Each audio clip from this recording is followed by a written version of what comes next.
13वां अध्याय। उसके उपरांत श्री कृष्ण भगवान बोले,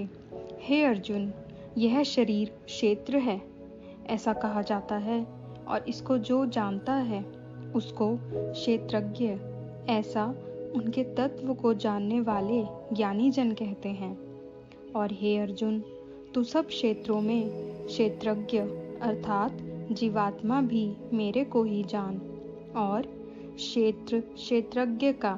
अर्थात विकार सहित प्रकृति का और पुरुष का जो तत्व से जानना है वह ज्ञान है, ऐसा मेरा मत है। इसलिए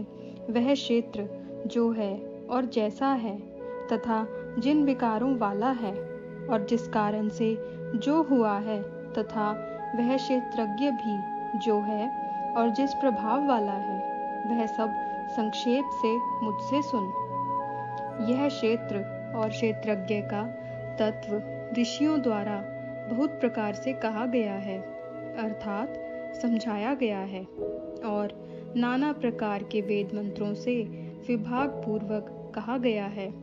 तथा अच्छी प्रकार निश्चय किए हुए युक्ति युक्त ब्रह्म सूत्र के पदों द्वारा वैसे ही कहा गया है। हे अर्जुन, वही मैं तेरे लिए कहता हूँ कि 5 महाभूत अर्थात आकाश, वायु, अग्नि, जल और पृथ्वी का सूक्ष्म भाव, अहंकार, बुद्धि और मूल प्रकृति अर्थात त्रिगुणमयी माया भी, तथा 10 इंद्रियां अर्थात श्रोत्र, त्वचा, नेत्र, रसना और घ्राण एवं वाक, हस्त, पाद, उपस्थ और गुदा, एक मन और 5 इंद्रियों के विषय अर्थात शब्द, स्पर्श, रूप, रस और गंध, तथा इच्छा, द्वेष, सुख, दुख और स्थूल देह का पिंड एवं चेतनता और धृति, इस प्रकार यह क्षेत्र विकारों के सहित संक्षेप से कहा गया। हे अर्जुन, श्रेष्ठता के अभिमान का अभाव, दंभ आचरण का अभाव, प्राणी मात्र को किसी प्रकार भी न सताना और क्षमा भाव तथा मन वाणी की सरलता, श्रद्धा भक्ति सहित गुरु की सेवा, बाहर भीतर की शुद्धि, अंतकरण की स्थिरता, मन और इंद्रियों सहित शरीर का निग्रह, इस लोक और परलोक के संपूर्ण भोगों में आसक्ति का अभाव और अहंकार का भी अभाव, एवं जन्म मृत्यु जरा और रोग आदि में दुख दोषों का बारंबार विचार करना, पुत्र, स्त्री, घर और धन आदि में आसक्ति का अभाव और ममता का न होना, तथा प्रिय अप्रिय की प्राप्ति में सदा ही चित्त का सम रहना, अर्थात मन के अनुकूल तथा प्रतिकूल के प्राप्त होने पर हर्ष, शोक आदि विकारों का न होना, मुझ परमेश्वर में एक ही भाव से स्थिति रूप ध्यान योग के द्वारा अव्यभावी चरणी भक्ति तथा एकांत और शुद्ध देश में रहने का स्वभाव, और विषयासक्त मनुष्यों के समुदाय में प्रेम का न होना, तथा अध्यात्म ज्ञान में नित्य स्थिति और तत्व ज्ञान के अर्थ रूप परमात्मा को सर्वत्र देखना, यह सब तो ज्ञान है, और जो इससे विपरीत है वह अज्ञान है, ऐसा कहा गया है। हे अर्जुन, जो जानने के योग्य है तथा जिसको जानकर मनुष्य परमानंद को प्राप्त होता है, उसको अच्छी प्रकार कहूँगा। वह आदि रहित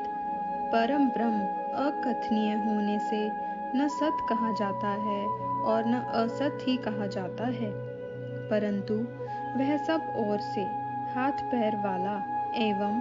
सब ओर से नेत्र, सिर और मुख वाला तथा सब ओर से श्रोत्र वाला है, क्योंकि वह संसार में सबको व्याप्त करके स्थित है और संपूर्ण इंद्रियों के विषयों को जानने वाला है, परंतु वास्तव में सब इंद्रियों से रहित है तथा आसक्ति रहित और गुणों से अतीत हुआ भी अपनी योग माया से सबको धारण पोषण करने वाला और गुणों को भोगने वाला है, तथा वह परमात्मा चराचर सब भूतों के बाहर भीतर परिपूर्ण है और चर अचर रूप भी वही है, और वह सूक्ष्म होने से अविज्ञ है तथा अति समीप में और दूर में भी स्थित वही है, और वह विभाग रहित एक रूप से आकाश के सदृश परिपूर्ण हुआ भी चराचर संपूर्ण भूतों में पृथक पृथक के सदृश स्थित प्रतीत होता है, तथा वह जानने योग्य परमात्मा विष्णु रूप से भूतों को धारण पोषण करने वाला और रुद्र रूप से संहार करने वाला तथा ब्रह्म रूप से सबका उत्पन्न करने वाला है। वह ब्रह्म ज्योतियों का भी ज्योति एवं माया से अति परे कहा जाता है, तथा वह परमात्मा बोध स्वरूप और जानने के योग्य है एवं तत्व ज्ञान से प्राप्त होने वाला और सबके हृदय में स्थित है। हे अर्जुन, इस प्रकार क्षेत्र तथा ज्ञान और जानने योग्य परमात्मा का स्वरूप संक्षेप से कहा गया। इसको तत्व से जानकर मेरा भक्त मेरे स्वरूप को प्राप्त होता है। हे अर्जुन, प्रकृति अर्थात त्रिगुणमयी मेरी माया और जीवात्मा अर्थात क्षेत्रज्ञ, इन दोनों को ही तू अनादि जान और राग द्वेष आदि विकारों को तथा त्रिगुणात्मक संपूर्ण पदार्थों को भी प्रकृति से ही उत्पन्न हुए जान। क्योंकि कार्य और करण के उत्पन्न करने में हेतु प्रकृति कही जाती है और जीवात्मा सुख दुखों के भोक्तापन में अर्थात भोगने में हेतु कहा जाता है, परंतु प्रकृति में स्थित हुआ ही पुरुष प्रकृति से उत्पन्न हुए त्रिगुणात्मक सब पदार्थों को भोगता है, और इन गुणों का संग ही इस जीवात्मा के अच्छी बुरी योनियों में जन्म लेने में कारण है। वास्तव में तो यह पुरुष इस देह में स्थित हुआ भी पर अर्थात त्रिगुणमयी माया से सर्वथा अतीत ही है। केवल साक्षी होने से उपदृष्टा और यथार्थ सम्मति देने वाला होने से अनुमंता एवं सबको धारण करने वाला होने से भरता, जीव रूप से भोक्ता तथा ब्रह्म आदिकों का भी स्वामी होने से महेश्वर और शुद्ध सच्चिदानंद घन होने से परमात्मा, ऐसा कहा गया है। इस प्रकार पुरुष को और गुणों के सहित प्रकृति को जो मनुष्य तत्व से जानता है, वह सब प्रकार से बरतता हुआ भी फिर नहीं जन्मता है, अर्थात पुनर्जन्म को नहीं प्राप्त होता है। हे अर्जुन, उस परम पुरुष परमात्मा को कितने ही मनुष्य तो शुद्ध हुई सूक्ष्म बुद्धि से ध्यान के द्वारा हृदय में देखते हैं, तथा अन्य कितने ही ज्ञान योग के द्वारा देखते हैं, और अपर कितने ही निष्काम कर्म योग के द्वारा देखते हैं, परंतु इनसे दूसरे अर्थात जो मंद बुद्धि वाले पुरुष हैं, वे स्वयं इस प्रकार न जानते हुए दूसरों से अर्थात तत्व के जानने वाले पुरुषों से सुनकर ही उपासना करते हैं, अर्थात उन पुरुषों के कहने के अनुसार ही श्रद्धा सहित तत्पर हुए साधन करते हैं, और वे सुनने के परायण हुए पुरुष भी मृत्यु रूप संसार सागर को निसंदेह तर जाते हैं। हे अर्जुन, यावन मात्र जो कुछ भी स्थावर जंगम वस्तु उत्पन्न होती है, उस संपूर्ण को तू क्षेत्र और क्षेत्रज्ञ के संयोग से ही उत्पन्न हुई जान अर्थात प्रकृति और पुरुष के परस्पर के संबंध से ही संपूर्ण जगत की स्थिति है।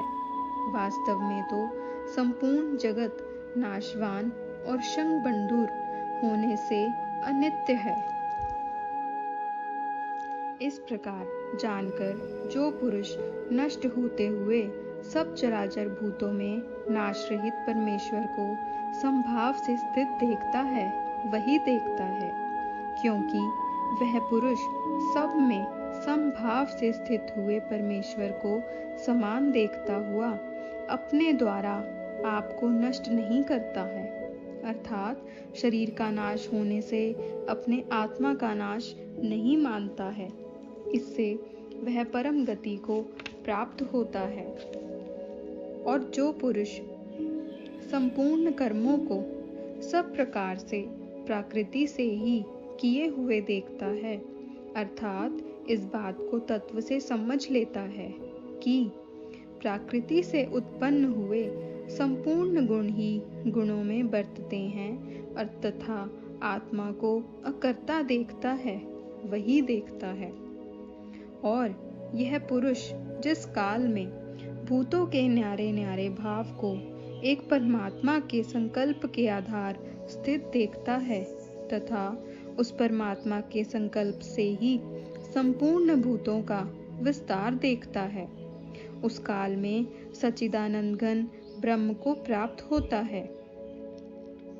हे अर्जुन, अनादि होने से और गुणातीत होने से यह अविनाशी परमात्मा शरीर में स्थित हुआ भी वास्तव में न करता है और न लिपायमान होता है। जिस प्रकार सर्वत्र व्याप्त हुआ आकाश सूक्ष्म होने के कारण लिपायमान नहीं होता है, वैसे ही सर्वत्र देह में स्थित हुआ भी आत्मा गुणातीत होने के कारण देह के गुणों से लिपायमान नहीं होता है। हे अर्जुन, जिस प्रकार एक ही सूर्य इस संपूर्ण ब्रह्मांड को प्रकाशित करता है, उसी प्रकार एक ही आत्मा संपूर्ण क्षेत्र को प्रकाशित करता है, अर्थात नित्य बोध स्वरूप एक आत्मा की ही सत्ता से संपूर्ण जड़ वर्ग प्रकाशित होता है। इस प्रकार क्षेत्र और क्षेत्रज्ञ के भेद को तथा विकार सहित प्रकृति से छूटने के उपाय को जो पुरुष ज्ञान नेत्रों द्वारा तत्व से जानते हैं, वे महात्मा जन पार ब्रह्म परमात्मा को प्राप्त होते हैं। इति श्रीमद् भगवद गीता रूपी उपनिषद एवं ब्रह्म विद्या तथा योग शास्त्र विषयक श्री कृष्ण और अर्जुन के संवाद में क्षेत्र क्षेत्रज्ञ विभाग योग नामक 13वां अध्याय समाप्त होता है। राधे राधे।